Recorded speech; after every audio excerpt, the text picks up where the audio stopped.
Jody Santa Maria, binawi ang imbitasyon sa party ni Mr. M. Totoo nga bang may pinaburan si Mr. M?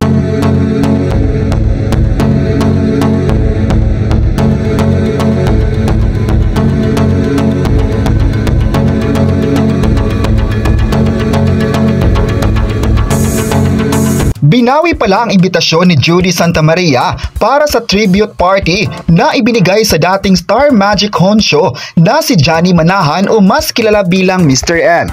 Ito'y dinaluhan ng mga naging anak-anakan ni Mr. M sa naturang talent management arm ng ABS-CBN.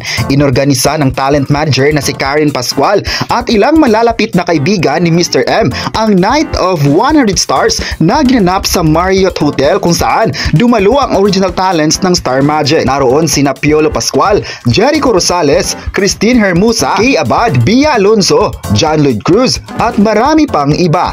Base sa report ni OG Diaz sa vlog nilang Showbiz Update, kasama si Mama Loy at Tita Jegs na in-upload sa YouTube channel, invited daw talaga si Judy sa party. Ayon pa ni OG Diaz, may nakarating daw sa kanya na kinansil raw at di na inimbita. Inimbita pero kinansil kasi raw, may pinaburan yung presensya ni Claudine Barito na naging isa sa mga pioneer at anak-anakan ni Mr. M para raw hindi mag-clash doon sa loob kasi may mga issue sila. Si Jody ay nalilink kay Remart Santiago na technically asawa pa rin ni Claudine Barito dahil hindi pa naman annulled ang kanilang kasal kahit matagal nang hiwalay.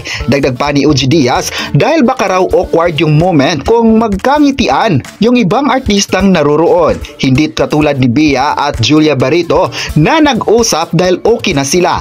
Anyway, isa si Jody Santa Maria sa maituring na pioneer ng Star Magic na itinatag noong 1992 na dating ABS-CBN Talent Center at kasamang aktres sa teen drama serye na Tabing Ilog na nagsimula noong 1999 at nagtapos noong 2003. Pero syempre si Claudine ang kauna-unang talent ng Star Magic kaya maituring na mas senior ang aktres sa lahat kasama na si Jody. Dahil dito, marami sa mga fans ni Jody Santa Maria ang nadismaya sa totoong-totoo man ng balita. Nakakadismaya raw dahil hindi man lang imbitado ang kapamilya Star para sa naturang event. Isang magaling na actress si Jody Santa Maria sa kanyang henerasyon at maging sa panahon ngayon. Nakilala si Jody Santa Maria bilang Best Actress sa kanyang mga teleserye na ginawa sa Kapamilya Network. Yan daw ang dapat abangan ng mga kapamilya dahil isang pasabog ito para kay Jody Santa Maria na hindi man lang nakapasok sa naturang event. Kayo,